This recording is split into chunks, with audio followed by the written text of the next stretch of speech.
nyo sa daling ito. Lord, itulog nyo na ang ibang Espiritu ang siya magturo sa amin sa hapon ito. Lord, kagaya ng sinabi nyo, if anyone is in Christ, even though he died, yet he shall live.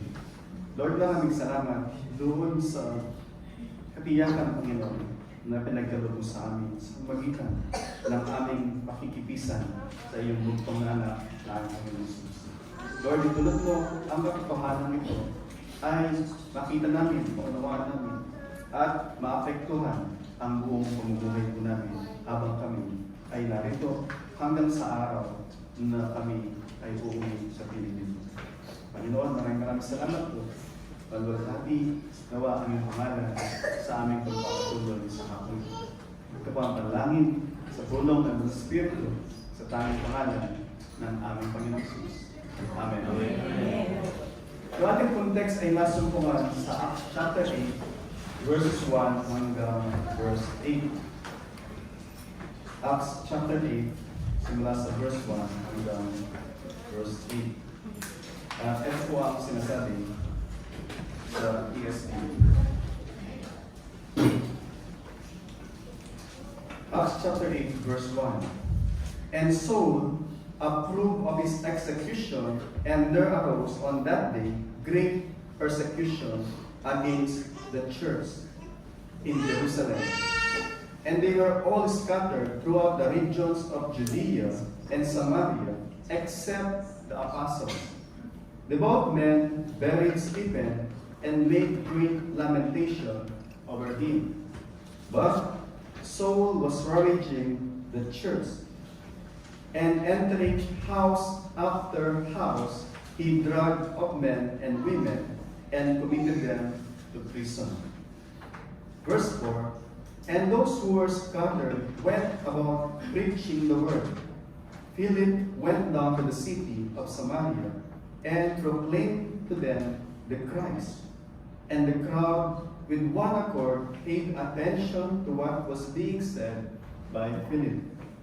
When they heard him and saw the signs that he did, for unclean spirits crying out with loud voice came out many who had them, and many who were paralyzed or lame were healed. Verse 8, so there was much joy in that city. Ito po ang buhay na salita ng ating buhay ng Diyos. Tayo po ay mamampo.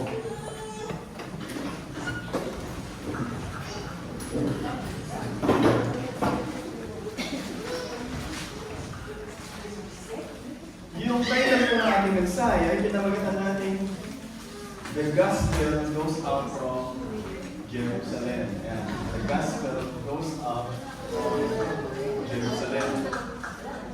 Una po, sabi sa Acts chapter 1, verse 8, noong ang Panginoon Jesus, bago siya umakyat sa langit, sabi niya sa kanyang mga alagad, going back sa Acts chapter 1, verse 8, ito po yung sinabi ng Panginoon sa kanyang mga alagad. Sabi niya, you will receive power when the Holy Spirit has come upon you. And then, next po yun. And then sabi niya, you will be my witnesses in Jerusalem, Judea, Samaria, and to the end of the earth.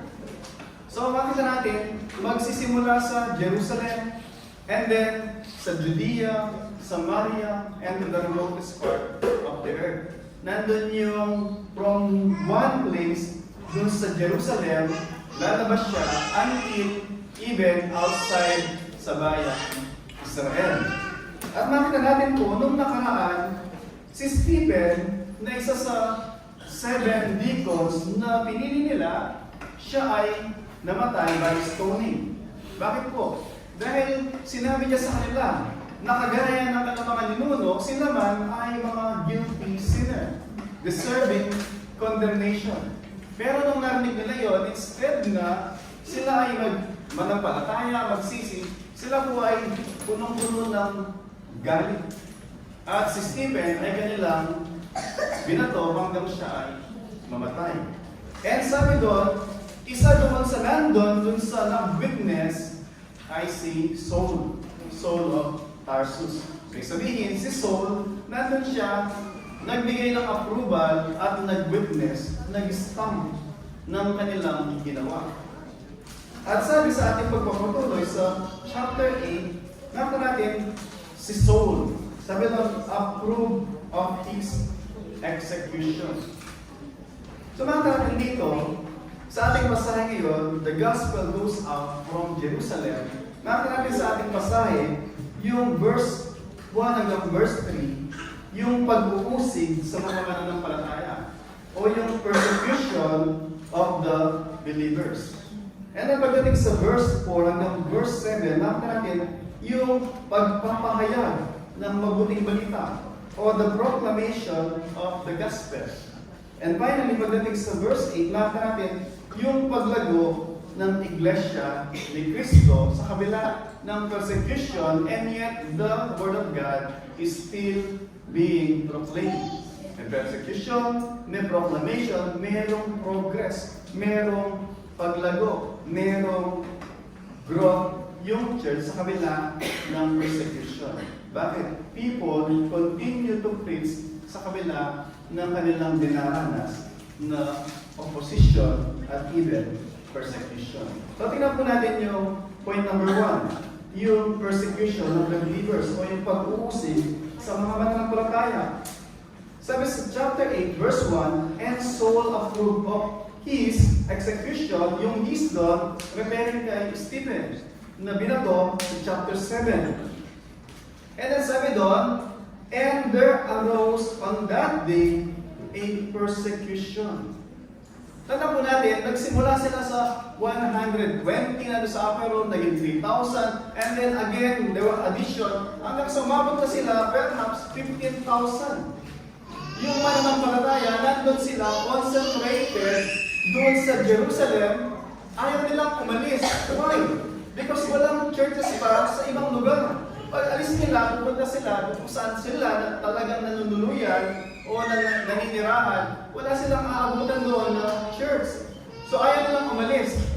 But the promise is, you will be my witnesses not only here sa Jerusalem, but Judea, Samaria, and even outside sa Israel, to the remotest part of the earth. That was the command, that was the promise.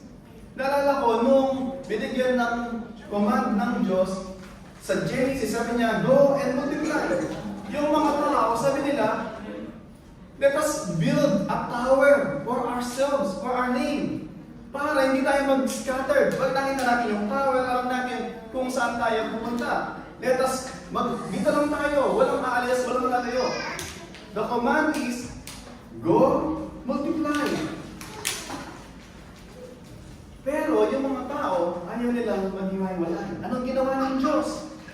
Sabi niya, ayaw niyong maghiwalay, then I will scatter you. Nag-iba-iba yung mga lengguwahe nila. Nagkaroon ng Pampangan, nagkaroon ng Bicolano, nagkaroon ng Tagalog. Kaya nga, isang bansa, hindi magkaintindihan. Right? Walang pagkakaisa. Diba?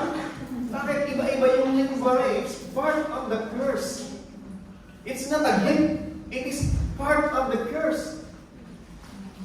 Samantala natin dito, ngayon is, sabi ng Diyos sa Acts 1:8, doon sa mga believers, doon sa mga witnesses, sabi niya, you will be my witnesses. But then nakita natin, yung church nag-grow, may ample supply, may mga needs, and yet, yung bawat isa nagbibigay para masustain, masuportahan yung pangangailangan ng bawat isa. Ayaw nang maghiwalay, right? And then, anong ginawa ng Diyos? Tingnan natin, it seems yung pagkamatay ni Stephen, tragedy. Isipin mo, sabi doon, full of the Holy Spirit, full of faith. Alam niya yung history ng Israel. Nirecount niya yung buong Genesis hanggang Deuteronomy. And yet, itinan mo, isa siyang malaking asset sa church, right? And then, nagsisimula pa lang yung kanyang ministry, namatay na siya. Sayang naman, di ba?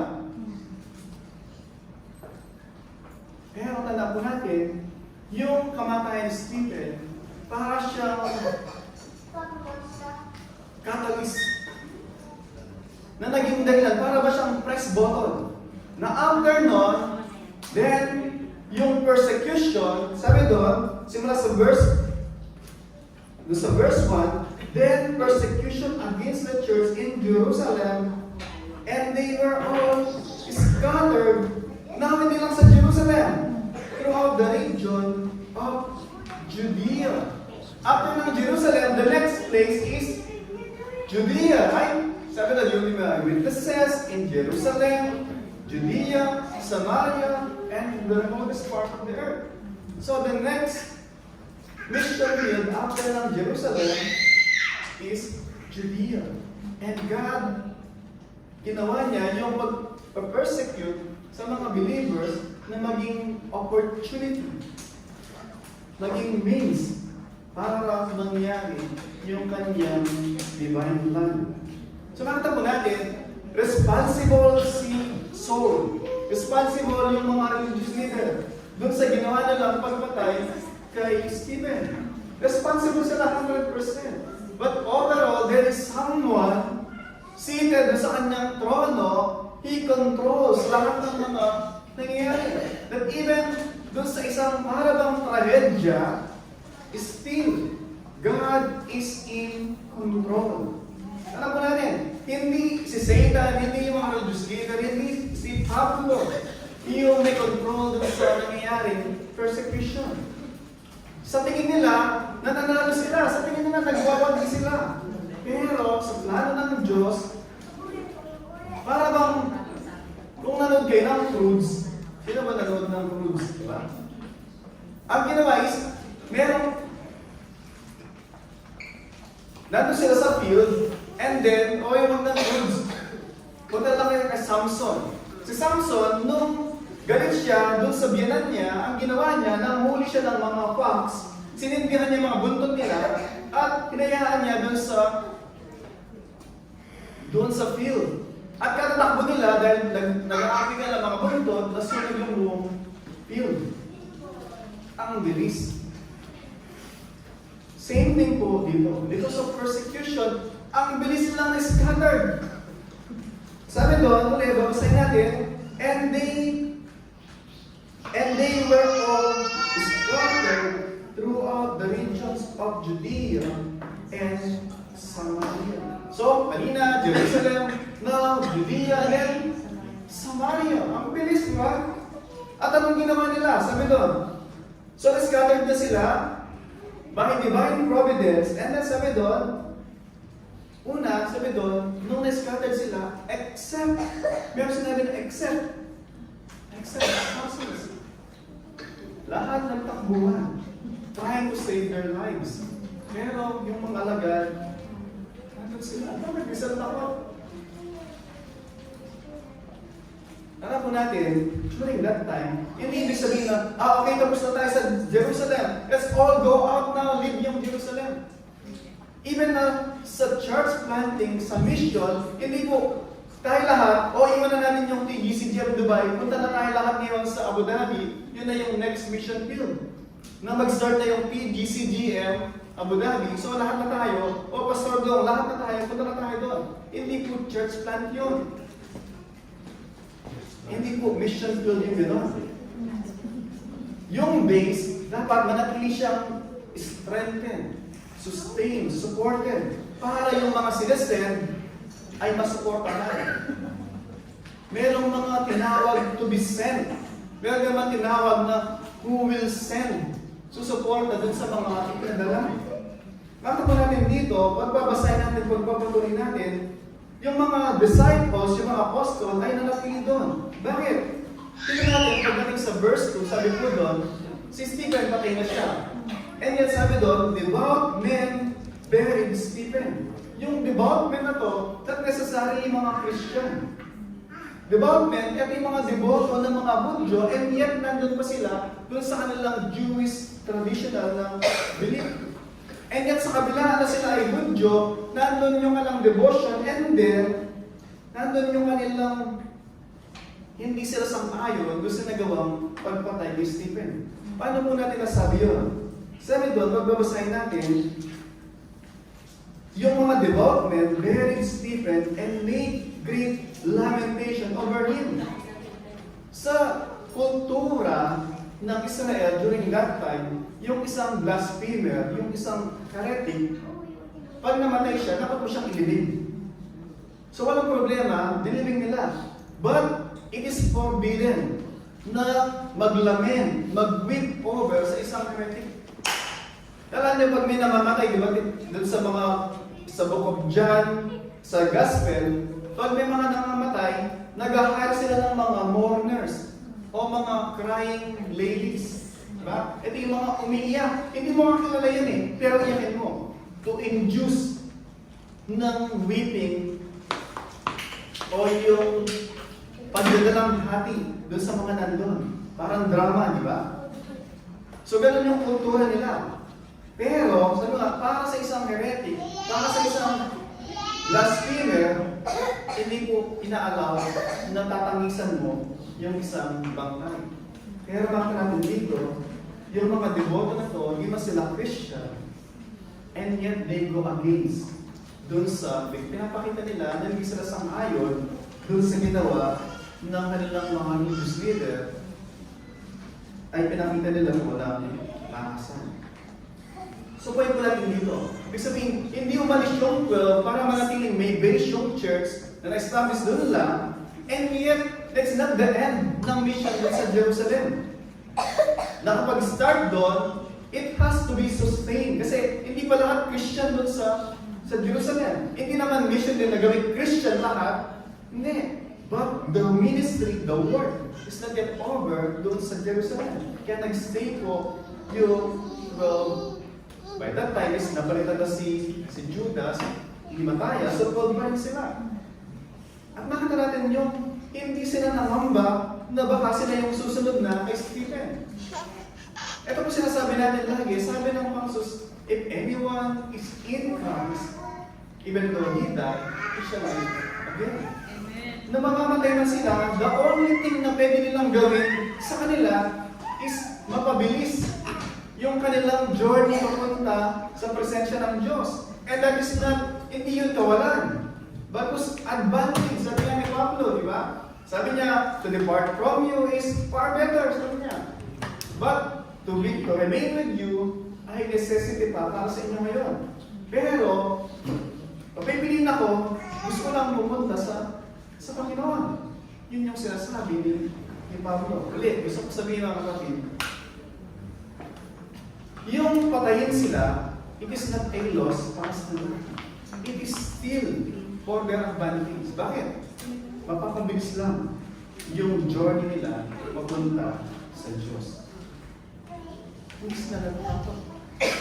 At alam nila na wala silang magagawa sa kanila unless and except na ipahintulot ito ng Diyos. Yung nangyari kay Stephen, ibig sabihin, ipinahintulot yun ng Diyos. Merong divine purpose ang Diyos na hindi man nila, hindi man natin maunawaan lahat ng plano ng Diyos, still knowing that God is sovereign, knowing yung attributes ng Diyos na pinag-aaral natin, can give us confidence, peace, that God knew kung ano yung kanyang ginagawa. Kung God knows kung ano yung kanyang ginagawa. And sa mga apostol, they remain dun sa Jerusalem. Because number one, the works that were finished, yung paglayo later on na mga alagad, lahat natin yung establishment ng maraming churches, saan man sila pumunta. So bakit po natin mga kapatid, minsan pa, yung minsan mga nangyayaring parang trahedya sa ating buhay, minsan, akala natin, sa tingin natin is opposition sa atin. Na para bang pinaparusahan tayo ng Diyos. Tingnan natin, let's weigh sa ating sarili. Una, pag may ginagawa ka mali, nagsasuffer ka, sabi na sa tanang Panginoon, then we should be ashamed. But if you are suffering for doing what's right, sabi niya, rejoice if you suffer. Meaning, si Satan is opposing you because you are doing the right thing. Pero pag pinaparusahan ka dahil gumawa ka ng masama, it means that is a punishment. That is a consequence ng wrongdoing. So tingnan po natin, make sure na kapag nasa-suffer tayo, bago ka mag-rejoice, Lord, thank you na nag-suffer ako. Tingnan mo muna, baka dahil nag-suffer ka kasi may ginawa kang mali. Pero kung nag-suffer ka, knowing sa conscience mo, na tama yung ginawa mo, then you can rejoice. But, not to be wise in our own mind, in our own conscience. Si Saul, nung pinapersecute niya yung church, alam niya ginagawa niya tama. Alam niya, tama yung kanyang ginagawa ng mga blasphemer na dapat patayin na kagad yung mga heretic, yung mga banta doon sa kanilang religion. Yun yung alam niyang tama. Later on, sasabihin niya yung, magbabasahin niya yung Galatians. Even pagpapatuloy natin sa Acts, sabihin niya na, dahil I was ignorant, sabi niya, I was not aware. Pero point ko po, mga kapatid, even dito, si Pablo, sincere siya sa kanyang ginagawa. Nakala niya is doing God a service. Akala niya sa kanyang ginagawa, pinaglilingkuran niya ang Diyos. Dahil seryoso siya. Pero, seryoso siya na mali.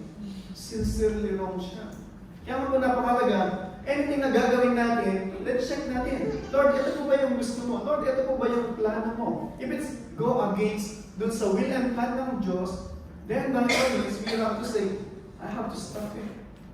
Otherwise, if you are going against God, sino ba nanalo against God? Sabi na sa plano ng Panginoon, if anyone is in Christ, who can be against? If God is for us, who can be against us? Amen. Hindi, wala nang opposition sa atin, but who will win sa Diyos?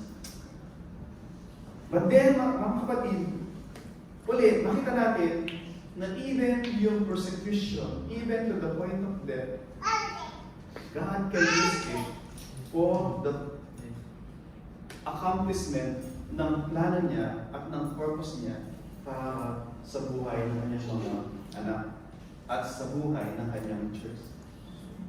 So, ibig sabihin ko, nakita natin dito, yung mga unang manampalataya, unang church, pinapersecute sila, and yet, lest they know that God is sovereign dun sa mga nangyayari. Actually, nung prior to this, di ba, nangangaral sila, pinapahuli sila, nilalagay sila doon sa kulungan. And then magsasabihin sila, di ba, pinangaralan na namin kayo, bawal mag-preach sa pangalan na yan. Sabi nila is, kayo magsabi, sino ba yung dapat sundan namin? Kayo o ang Diyos? Kayo yung magsabi. But as for us, we will obey God rather than man. Then, pinakawalan sila, pumunta na naman, mag-preach na naman, nalatiguin sila, and then, babalik natin nila sa congregation. And di sinabi sa akin na huwag na kayong mangaral, pero mangaral pa rin. And yung mga tao, yung church, they are rejoicing, they are praying for more boldness. Hindi sila nag-pray na, oh Lord, please, wala nang persecution. Oh Lord, please, wala nang suffering. Lord, you are the sovereign God, please, wala nang paghihirap. Hindi ganun yung prayer nila. Habang pinipersecute sila, Lord, give us more boldness. Lord, bigyan niyo pa kami ng tapang para wag kaming matakot na ipahayag yung mabuting balita na manindigan kami para sa aming pananampalataya. Yun po yung prayer nila. Hindi yung Lord, stop the suffering. Hindi po.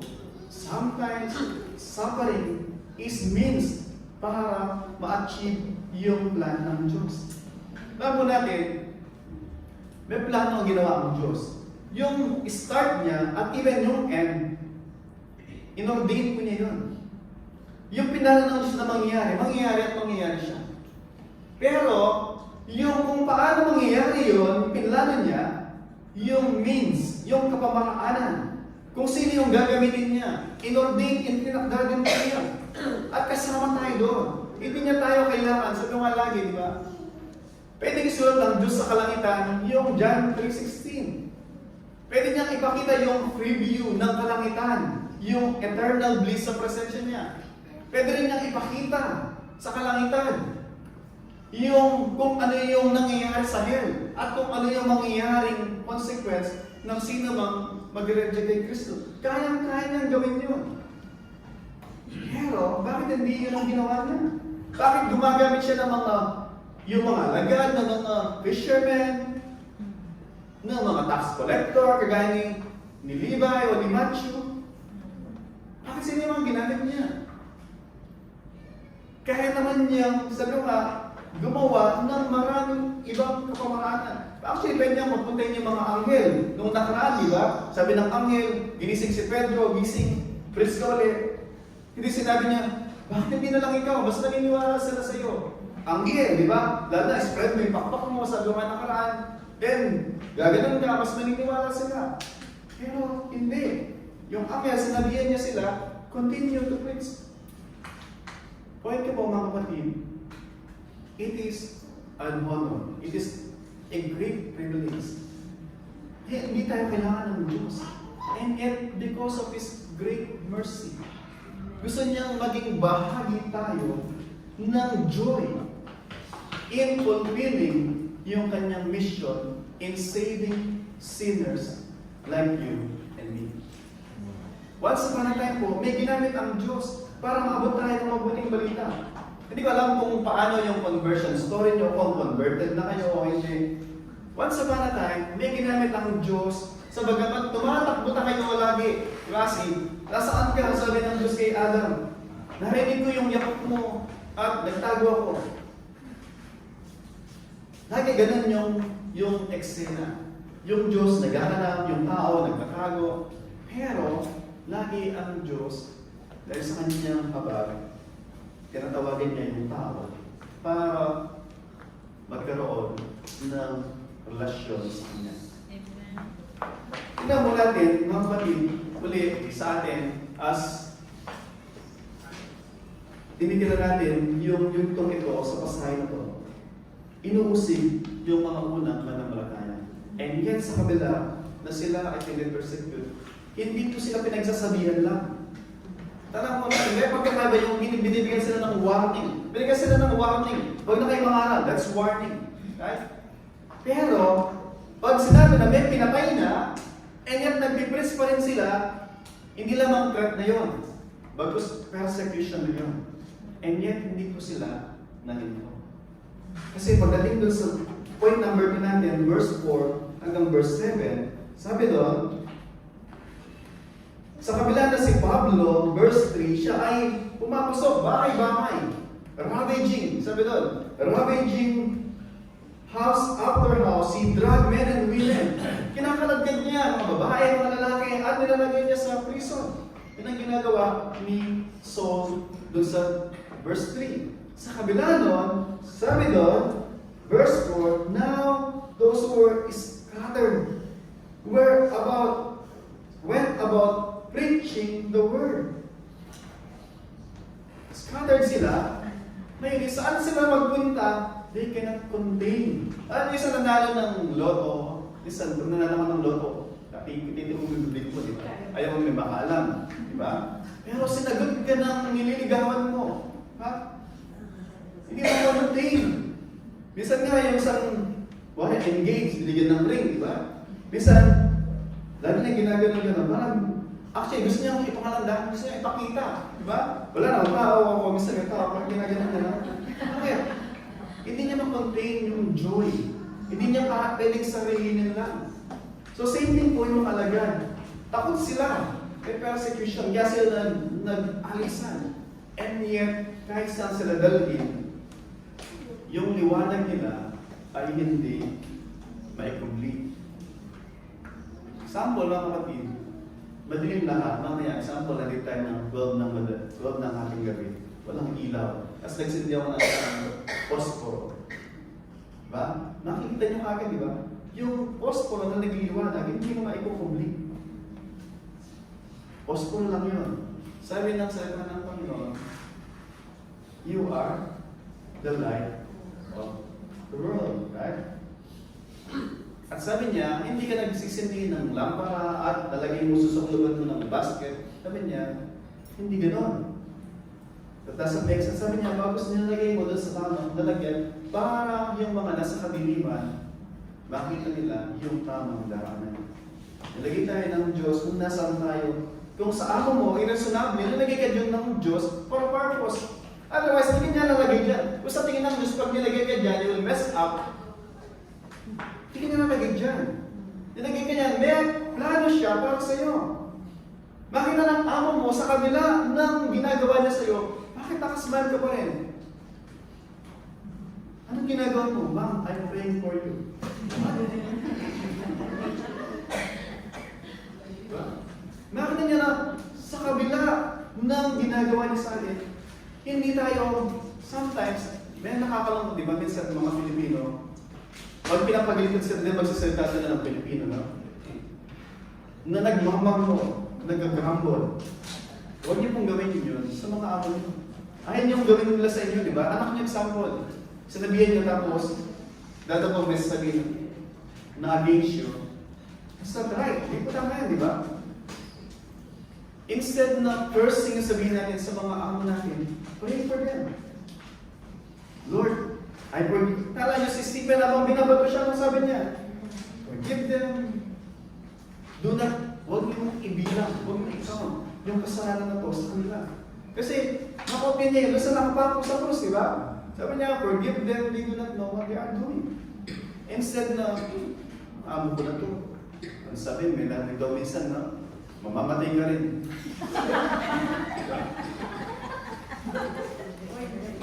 Sino yung nagsabi nun? Sabi ko, tayo naman mamamatay talaga, di ba?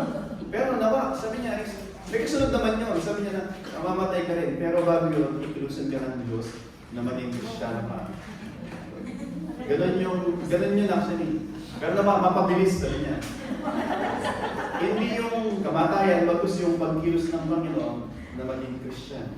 So mga kapatid, yung mga persecution, and yet, it doesn't stop us from sharing the gospel. Bakit po? Alam po natin, sabi sa Acts chapter 4, verse 12, walang pong ibang paraan, walang ibang pangalan sa langit at sa lupa na ipinagkaloob, na ibinigay ang Diyos para yung tao ay maligtas. Meron lamang pong nag-isa. Yun ay si Kristo. Saan sila naman magpunta? Sabi doon, pagbabasahin natin ulit, and then sabi doon, so they are preaching the word. Inahayag nila yung mabuting balita. And then pagdating sa verse 5, sabi doon, Philip went down to the city of Samaria and proclaimed to them the Christ. Sino yung pinang-claim? Si Christ. Sino yung pinang-claim yung, isa akong deacon dun sa doon, di ba? Ako ay, pero ito yung certificate ko ng doctorate, di ba? Ito yung mga invitation na na-receive ko sa mga churches na ganito. Ito yung CV ko. He praise Christ. Si Kristo yung kanyang pinangaral, hindi yung achievement niya na siya ay deacon dun sa, ito yung mga sinaserve niya, yung pinapakain niya. Hindi po. Kahit sabihin natin yung buong achievement natin, it will not save anyone. Kaya sometimes, wala akong may limit makipag-debate. Minsan may mga, ang hilig makipag-debate, wala po nasa-save sa debate. Instead of makipag-debate tayo, sabihin mo lang, do you have any prayer request? I will pray for you. Ganun na lang. Pag-pray mo lang siya. Kasi, meron mga talaga ng mga tawag na apologies. Pinag-aralan nila yun para ma-depend nila yung mabuting balita. Pero kung hindi tayo apologies, yung alam lang natin ay na si Kristo lang ang tagapagligtas, that's enough na para i-share mo yung good news sa kanila. No need to debate saan ba nagmula yung dinosaur, saan ba nagmula yung, di ba? Itlog. Yung mga bagay na yun, sometimes is nag-i-involve, nag-i-engage tayo sa mga gano'n. It's not actually dahil gusto natin patunayan na mali sila. But gusto natin patunayan na may alam tayo. Sometimes, instead na si Kristo yung mapapurihan, gusto natin i-showcase kung ano yung alam natin. Mas dami natin binasa, pero ako kasama dati sa Qatar, dami mga binabasa, lahat ng stars, mga bituin, ilang universe, alien. Sabi ko, kaya nung minsan, nung naging pastor siya, o hindi naging pastor, na-invite siya mag-priest elder, sabi ko, Yung sabi niya, Milky Way. Ano kinalaman ng Milky Way dun sa preaching? Bakit? Kasi nag-aalo na yung utak niya na instead na mag-focus dun kay Kristo na tagapagligtas, sobrang dami ng binasa bago mag-preach. Napunta sa Milky Way, napunta sa galaxy. Nangyari sa Star Wars yung preaching. Star Wars. Kung naliligtas sa mga ganun mga point ko po, may mga darating yung time na may magtatanong sa faith mo. Sabi ni Pedro, be ready. Even si Pablo sabi niya, in season and out of season, to defend your hope that is in you, yung faith natin. But, no need, no point na makapag-debate tayo. Pag umaabot na sa debate, and sa tingin nyo, you are not the right person para sa subject na yun, cease from argument po. Bilang natin, a brother, kapatid, can I just pray for you? Do you have any prayer request? And then, iparinig nyo sa kanya yung panalangin. Can I pray for you now? Ba? Pray nyo na, Lord, marami kaming mga bagay na hindi naintindihan. Lord, marami kaming gustong maintindihan. But one thing is enough, Lord, that you died to save us from our sin. Lord, please humble us. Lord, humble me. Lord, humble him, that he may receive you as his only Lord and Savior. That's it. Ngunit na marami pa pong mga bagay na pag-usapan po sa mga ganun. Uli po, that is the same po na message na share natin sa ating Jerusalem, sa ating Samaria, sa ating Judea, sa ating mga kamag-anakan, sa ating mga work, sa mga kaopisina po natin. That's the same message. Hindi natin kinakailangan ng mga, kung ano-ano pa man ng mga babasahin po, ng mga extra na mga kaunawaan. Una, know the gospel. Know Christ. Experience Him. Kasi sabi doon, you have been given yung Holy Spirit. Hindi po natin kinakailangan ng rocket science. So, ulit po, sometimes God uses yung persecution, tribulation, para lumabas tayo sa ating comfort zone. Lumabas tayo ulit sa ating comfort zone. At pag nandun tayo, lumabas tayo sa ating comfort zone, then God will open opportunity for us to share the gospel. Pagka po laging panatag, pag babasahin niyo yung book of, kung malala exactly yung verse na, sabi doon, si Moab ay para siyang, ano yung sa isang bote, sabi doon, dati yung fermentation ng alak. Suppose ito ay grapes, di ba? Ito ay squeeze o mga ginagawa nila. Then, so sa baba niya, yung mga latak, di ba? Yung latak, nandun siya, habang tumatagal, nagsisettle sa baba. Ang ginagawa nila is usually, pag nagsettle na sa baba, ililipat sa another na container o sa bottle. May iwan yung palak sa baba, yung latak. Diba? And then, lilipat mo naman, nagsettle naman isa, until yung what you have is pure. Kasi yung latak, naiwan na. Sabi doon sa, si Moab, sabi, para siyang ganun. Kaya mapait siya, maasim, hindi na i-transfer from one place to another na. Ano po yung point ko doon? Sometimes, ang Diyos, ina-allow niya yung mga trials, mga pagsubok, para ma-purify po tayo. Sinasanctify tayo. At even, pag from one place, hindi naman ang Diyos dito, meron siyang purpose passage dyan. Ililipat ka niya after mong master yung purpose niya para sa kanya. Talaga ka naman doon sa asang mission field natin. Magliwanag ka doon, and then, pag nagliwanag ka, tanda mo, nagliwanag ka dito. By God's grace, nasa yung purpose mo doon, may magliliwanag naman doon. Tatanggalin ka na ng Diyos, para dito ka naman magamit. Pag nasa yung purpose mo doon, may magliliwanag na iba doon. Tatanggalin ka ng Diyos sa ibang lugar. Yung pumakita natin na purpose ng Diyos para sa atin. Hindi tayo lahat tinawa na maging pastor. Pero tayo bilang mga Kristyano na nakaranas, na nakawitness ng pagliligtas ng Diyos, tayo ay tinawa ng mga witnesses.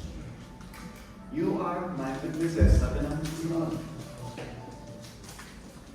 Witness sa iyong pamilya, witness sa kapitbahay mo, witness sa karatig bayan, and even saan ka man dalhin ng Diyos. Tayo ay naman magpapakoo doon sa pagliligtas ng Panginoon Jesus.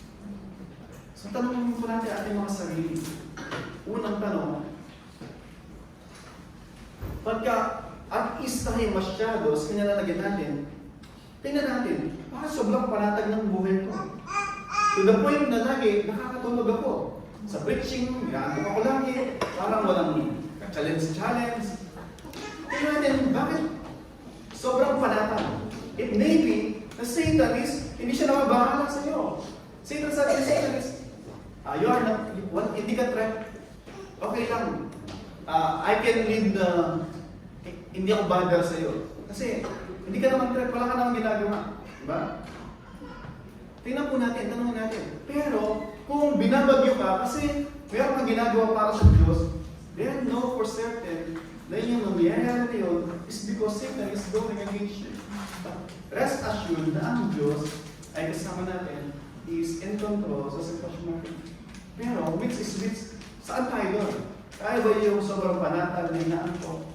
O tayo yung binabagyo, and yet, alam natin na yung ating mga pagsubok na pinagdadaanan ay dahil pinapahintulot ng Panginoon. And still, we can rejoice. Pangalawang tanong po natin, kung nasaan tayo ngayon, nasa-serve ba yung purpose kung saan tayo naroon? O para tayong mga ilaw, ano yung mga ilaw? Ilaw yan, diba? Pero kung naka-off, may gamit ba yan? Magbibigay ba ng liwanag? Kung naka-off yung ilaw, may as mga ilaw tayo. Pero naka-off. Hindi makita ng mga tao. Imagine, nagdadrive ako minsan ng gabi galing sa ano. Ang tingin po dito sa lugar na ito, ang ginawa ng Dubai Police, naglagay na mga may gamit kayo, mga parang mga battery o mga solar na may mga tower lang na bumabol, pwedeng tanggalin. Bakit? Kasi sobrang bilim dyan. Pero one time, siguro, hindi umandar yung isa, ang dilim. Pero may ilaw. Pero walang liwanag.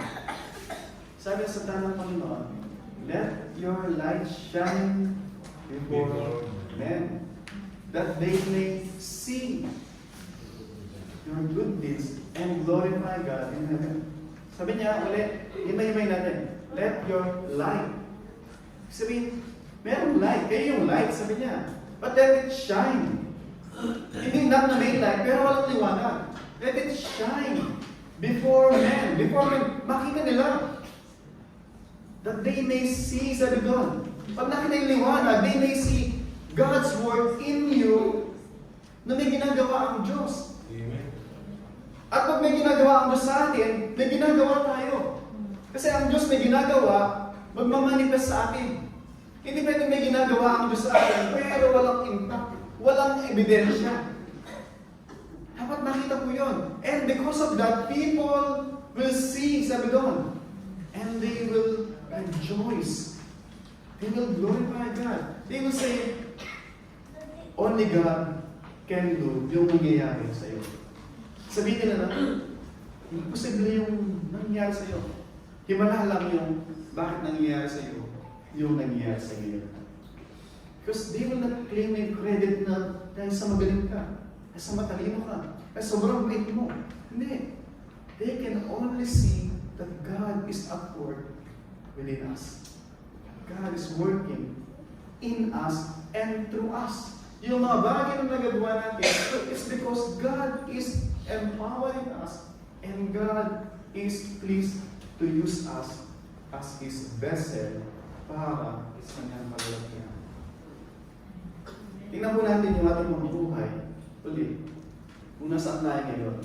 Yung kung isang tao na nagsasabi na, paglipat ko na sa Qatar at saka mag-serve sa Panginoon. Paglipat ko na sa Pilipinas, then I will start serving the Lord. Meron una na, kapag I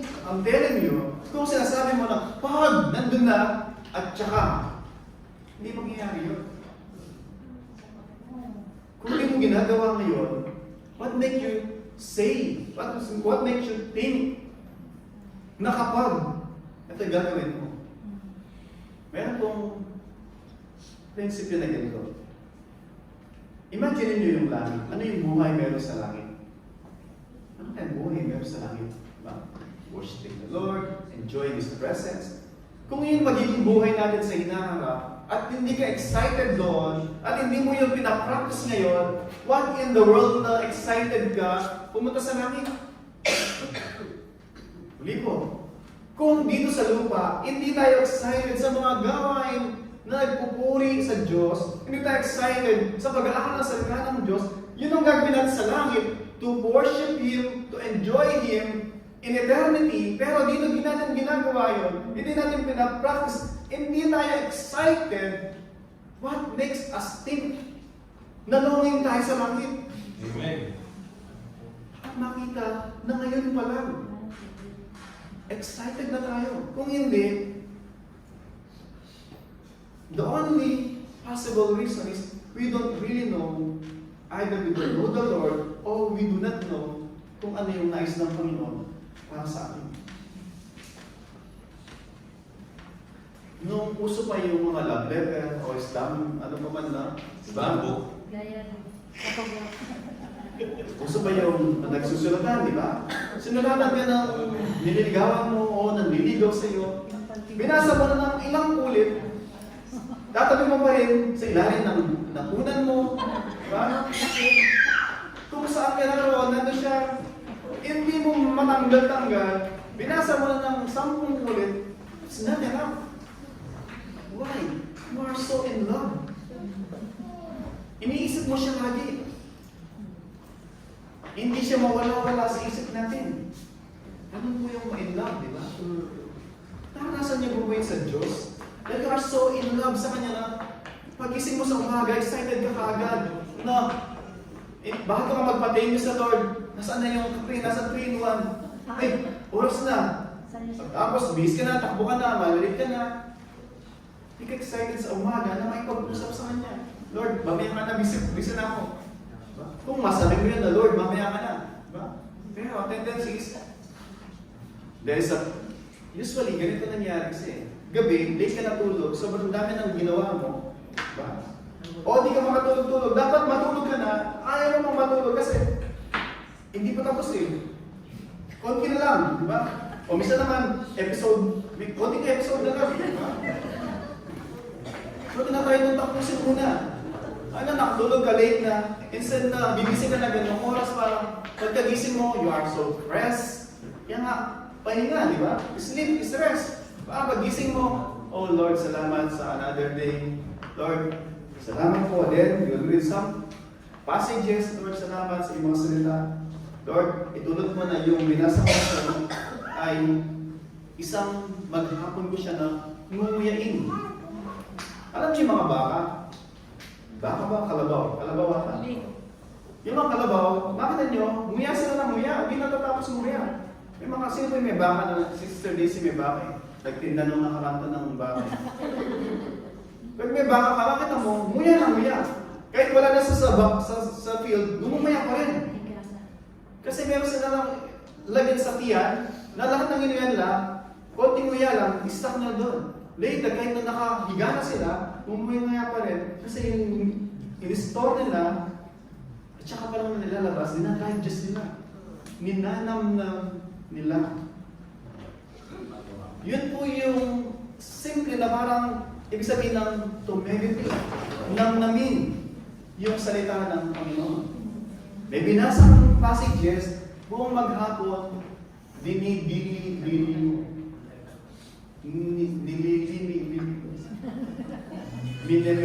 mo, ninanamnam mo yung mga pangako ng Diyos sa atin. Para buong maghapon, lumumuya tayo ng salita. Hindi binasa mo ngayon, at tapos na. Tapos, diba? Who knows kung ano yung binasa mo? Diba? Ano kung magbasa lang naman eh. Diba? Meron po mga ganun. Legalistic Basta nagbasa ako ng isang verse, kasi sabi ni Pastor, magbasa lagi. So nagbasa ako. Pero who knows kung ano yung binasa ko. Wala pong benefit pagkakailan. At tanda mo natin, meron lagi nagsasabi na yung isang kilometrong lakad ay nagsisimula lagi doon sa unang step. Ako. Pero meron ako isang discussion lesson, nagsimula sa isang baka. Simulan natin sa lechon. Umorder ka na isang lechon. Ay, nandiyan isang buong lechon. Ganyan kalaki, di ba? Hindi mo naman kakain ng isang kainan lang yun, di ba? Kasi may bacho ka. Kaya hindi mo sa regalo ng Panginoon. Just bite size. Huwag ngayon. Busog ka. Yan, okay. Namin mo yun. Yan. Mamaya tanghali. Gutom ka naman. Tuwa ka. Hindi ka opo na isang maghapon. Mag-resign ako sa trabaho. Basahin ko lang yung Bible ng maghapon. Hindi na ako magtatrabaho. O, oras na ng trabaho. Nagbabasa ka pa ng Bible. Hindi po. Sabihin is, either na matatag ka lang ng trabaho mo, then trabaho na dapat, tinatawag ka ni Madam, Daisy, where's my key? Madam, I'm reading the Bible. Bible yan. Muslim ko. And then, you don't know, Madam, that my boss is the creator of heaven and earth? Totoo lahat yun, right? Pero, there are time na, gusto mong magbasa, sige maaga, baka pagdating ng duty time mo, yan nagawa mo na yung dapat mong gawin. Hindi ka nagmamadali. So tingnan po natin, gaano po ba yung schedule natin when it comes sa relasyon natin sa Panginoon? O lagi tayo nagmamadali? Kung nagmamadali tayo. Sometimes, hindi tayo nagmamadali, right? Kasi wala naman sa schedule. Nakita po natin, mga kapatid, yung mga alagad, saan sila magpunta, even during sa kanilang pagiging na-scattered sila, they shared Christ. They knew Christ. They know what to share.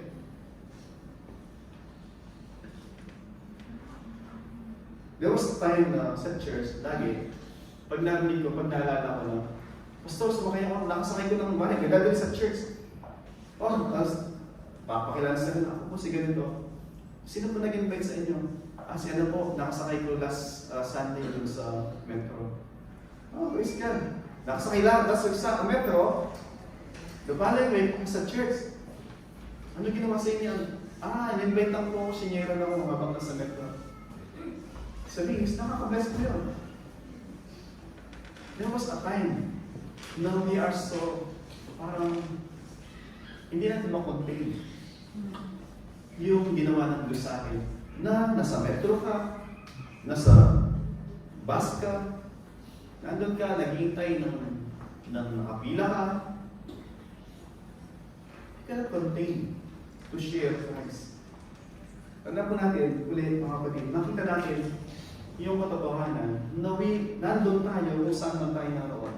Because God sovereignly, purposely, nalagay po tayo dyan. Meron siyang purpose para sa atin. It's either na tatanggalin na dyan, hindi natin na-serve yung purpose. Or, sabihin niya sa atin, anak, well done, na-serve yung purpose dyan. I have another mission para sa iyo. Kaya talagang niya, doon sa naging faithful ka, doon sa mali, I will entrust you yung mas mataas, mas madami na stewardship para sa iyo. Pero sabi niya is, merong binigyan ng kakakunti, pero pumukay sila sa lupa, tapos pinayasin niya. Tapos, yung even na ibinigay sa kanila, nakakarampot, kukunin pa ng Panginoon. Because they have not been faithful doon sa kakarampot na pinagawa sa kanila. And finally, makita natin, as they share yung gospel, pagdating sa verse 8, sabi doon, so much joy in the city. Dito natin yung Luke chapter 15. Makita natin dito yung growth ng church. Luke chapter 15 verse 17, sabi doon, may tatlong parable na binigay ang Panginoon. Yung parable ng lost coin, parable ng lost sheep, di ba? Yung 100 sheep, nawala yung isa, iniwan yung 99, di ba? Sabi sa verse 7 ng Luke chapter 10, 15, sabi doon, nung nasumpungan yung isang sheep na nawala, sabi doon, nagpatawag siya ng party. That's a joy, sabi niya, because there is joy in heaven over one sinner who repent. Pinag-usapan kayo ng tupa. And sabi niya, over one sinner ba yung tupa? Ibig sabihin, analogy yun. Parable. He's talking about tao. Sabi niya, over one sinner who repent. There is rejoicing, there's joy in the presence of God and angels in heaven. There's joy. Verse 7 yun, dito pagdating sa verse 10, sabi niya, may isang alien, nawala yung kanyang coin, and then nung nasumpungan niya, isang coin nga, as nasumpungan niya, then nagpatawag siya, nagpaparty siya. Bumili siya ng, with 10 coins, nag-spend siya ng 10 coins, then nakita niya yung isang coin niya. Bakit? There's joy. Kasi sabi niya, ganun din naman sa langit. Over one sinner who turned back to the Lord, or turned to the Lord. There's joy. And then finally, yung parable ng prodigal son, may dalawang magkapatid. Sabi niya, yung panganay, very obedient siya sa kanyang ama. Punta ka doon, pupunta siya, di ba? Meron isang bunso. Sabi niya, Ama, kahit buhay ka pa, bigay mo na yung mamanahin ko. Dahil di ako makapaghintay. Then, binigay sa kanya, pumunta sa malayong silangan. Then, in-spend sa mga prostitute, and then sa pag-inom. And then, nung wala na siya, wala na makain, sabi doon, merong businessman, pakainin ko yung mga baboy mo. Okay lang, sabi niya. Then, pinapakain niya, gusto niya kainin pagkain ng baboy, pero hindi siya binibigyan. Hanggang naisip niya sa kanyang sarili, yung ama ko, ang dami niyang servant, sagana sa pagkain. Babalik ako sa kanya, pero sabihin ko na, I have sinned against heaven and against you. Huwag mo na kituring na anak, ituring mo lang ako na alipin. Pero nung makita siya ng kanyang tatay, malayo pa, naghintay siya. Sabi doon, malayo pa lang niya. Tumakbo siya, niyakap niya, bring yung robe, put yung ring, and then, pagkatay tayo na pinatabang guya, and let us rejoice and neglag. Ano dumating yung panganay? Bakit? Ako, buong buhay ko nandito, ako di mo pinag-celebrate. Sabi niya, anak, dapat lang tayo mag-celebrate. Bakit? Yung kapatid mo na to, namatay na to. Pero muli siyang mabuhay. Di ba dapat mag-say tayo? Sabi niya. Pwede po doon, sabi ng ama, yung kapatid mo na to, he was dead. But now, he's alive. Bakit? Nung nakita niya na siya'y nagkasala, sabi niya, I have sinned against heaven and against you. Hindi lang mo sinasabi, Ama, nagkasala ako sa iyo. Totoo nagkasala sa kanyang ama. But above all, on top of that, sabi niya, I have sinned against God. Yan po yung repentance. Recognizing that we have sinned against God. Ang kapatid, sabi doon, there is great joy sa presensya ng Diyos, sa kalangitan, kasama yung mga angel, over one sinner who repent.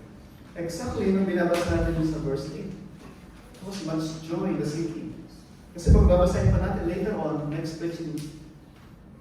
after sa March 13. Kasi February, we will be celebrating sa February 23, the anniversary ng church. So, mga team, may mga accident, pero iba yung mga passages. So, pwede po, there is rejoicing sa kalangitan.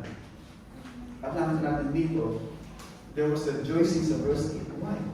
Kung babasahin natin sa mga verses, many are coming to the Lord as they preach yung gospel.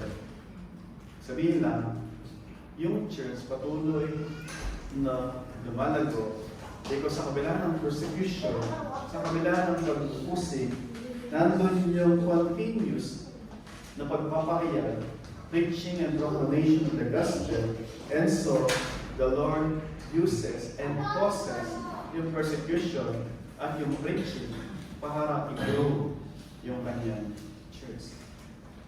So the church expanded. The church multiplied. Bakit po? Ngayon, hindi lamang sa Jerusalem may church. Meron na sa Judea. Meron sa Samaria.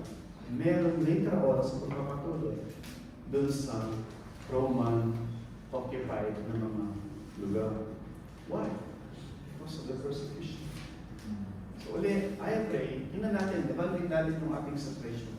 Kung nandun tayo sa sitwasyon na sa tingin natin, Lord, ito ba talaga yung lugar para sa atin? Maybe we are being blinded kasi hindi mo makita yung nasa harapan mo, naghahanap ka ng malayo.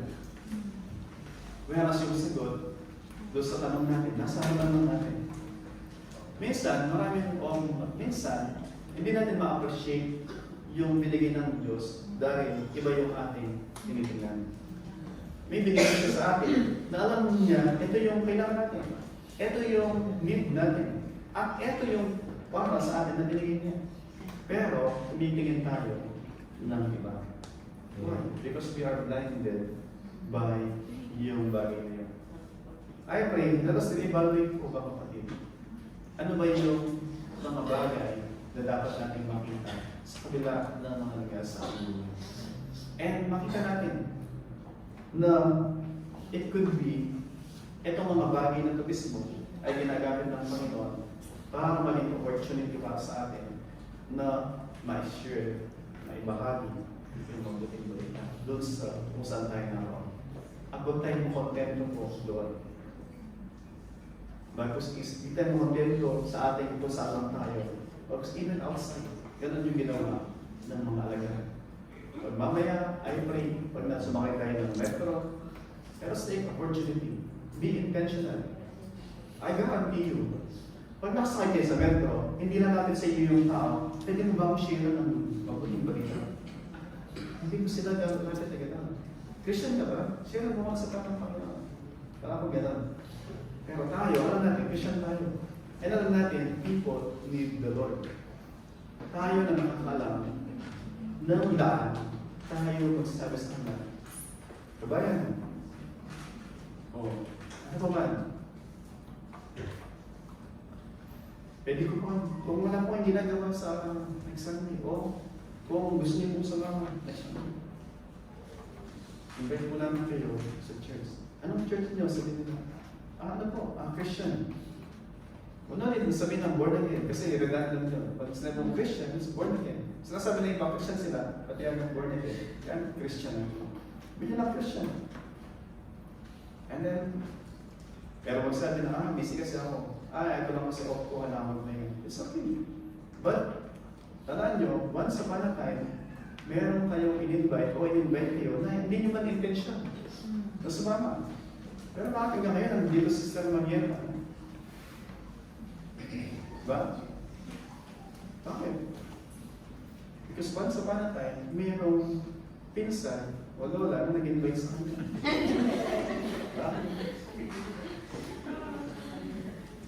Bakit nandiyan si Brad Jules, diba? Because once upon a time, mayroong isang pastor na nag-share at kinusil ng Panginoon. Wala na yung pastor na yun, nasa Pilipinas na, and yet sila nandito pa rin. Once upon a time, in the blood, mayroong isang Sister Daisy na gagamitin ng Panginoon para mag-share habang siya ay nag-ikot ng aso. Wala siyang aso. Babagin ng aso yung amin. Ikot kayo ng aso, nasa metro kayo, nagpapadala kayo. Saan ba? Na mag-open ng opportunity, mag-open ng door ang Panginoon. Let us grab yung opportunity para ma-share yung mabuting balita sa atin. Pero sanda po natin, sabi ng Panginoon, yung isang tao na wala kay Kristo, wala po siyang pupuntahan, kundi kapamahan. Pero tayo na kay Kristo, mamapatingin mo tayo, kapanaw tayo, tatanda tayo. Pero yung matiyakan ng buhay na tayo ay uuwi sa presensya ng Diyos. At yung reason bakit nandito pa tayo, because God has a plan, has a purpose para po sa ating mga kapatid. Kanina po may mga kinausap kami ni Pastor Dong na yung mga gustong magbabaptize at magpa-member sa church. May mga kinausap na kami kanina. At kung gusto niyo po na kausapin din kami, gusto niyo na magbabaptize, kausapin niyo po kami, lumapit kayo, lumapit kayo. So, sabihin niyo po na gusto kong magbabaptize. And then, i-assess namin para ma-assess namin kayo. Basta gusto kong magpa-member, lumapit din po kayo kung Pastor Dong. Sabihin niyo po, paano po ba magpa-member sa church? May membership po ba sa church? And kausapin po namin. Bakit po? Ito yung isang Panginoon, sabi niya. Nung nangaral si Pedro, anong ng mga tao? What shall we do? Repent and be baptized in the name of the Lord Jesus Christ. Yung pagpapabautismo, maliban sa ito ay public testimony, it is obedience. Sabi niya, and be baptized. Pag magpapabautismo ka, ikaw ay sumusunod. Kung hindi ka sumusunod, ibig sabihin, ikaw ay sumusuway. At kung hindi ka pala nagpapabautismo, ibig sabihin, ikaw ay sumusuway doon sa nais ng Panginoon. And I pray, reconsider natin, it's not dahil sa lagi tayo nananawagan. It's because it is the will ng Diyos para sa atin. Let us all stand po and let's come to the Lord.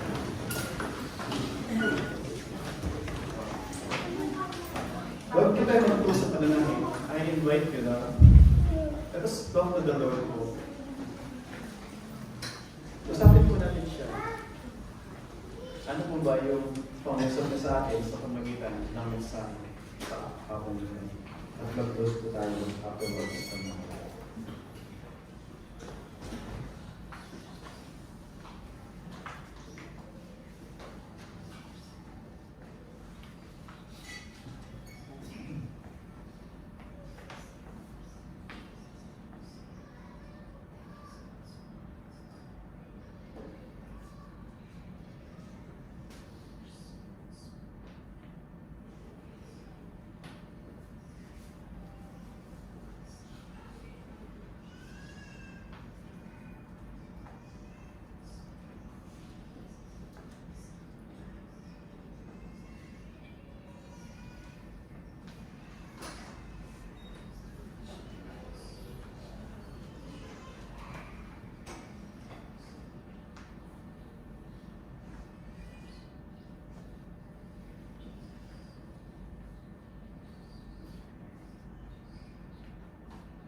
Lord, sabi niyo po sa inyong mga salita, that it has been granted to us for the sake of Christ, that we should not only believe in Him, but also to suffer for His sake. Lord, yung pasahe na yun, Panginoon, ay nagpapaalala sa amin na iyong tinakda na kami ay bilang manampalataya sa Panginoong Jesus. But even yung suffering na kaakibat nito, yung carrying ng cross, yung mga panunuya na aming sasapitin because of our relationship in Christ. Lord, even that, inordain niyo po, Panginoon. Lord, kung kayo na aming master, pinarsikot nila kayo, niredicule nila kayo, Lord, how much more kami na mga humble, na mga follower po ninyo, Panginoon. Lord, but then, sa kabila ng threat, who can separate us, O God, from your love sa amin? Salamat, Panginoon, muli sa katiyakan ng buhay sa piling niyo, Panginoon. Sino mang nakipag-isa sa inyo, nagsisi, tumalikod sa kasalanan at nanampalataya sa ating Panginoon Jesus, kami ay yung binigyan ng bagong buhay. Buhay na kasiyasiya, buhay na ganap, buhay na nandun lagi yung kagalakan sa presensya niyo. Lord, maraming salamat po. Dahil sa iyong presensya, Panginoon, bagamat may mga pagsubok, nandun yung katiyakan ng buhay, Panginoon. Lord, maraming salamat. At even namin panalangin na yung mga salita aming narinig, itulot nyo sa iyong Holy Spirit na patuloy na mangusap sa amin. Help us, lead us, dun sa application na nais nyo na gawin po namin ayon sa iyong mga salita. And now to Him who is able to keep you from stumbling and to present you blameless before the presence of His great glory with great joy. To the only God, our Savior, through Jesus Christ our Lord, be glory, majesty, dominion, and authority before all time and now and forevermore. Amen. Amen.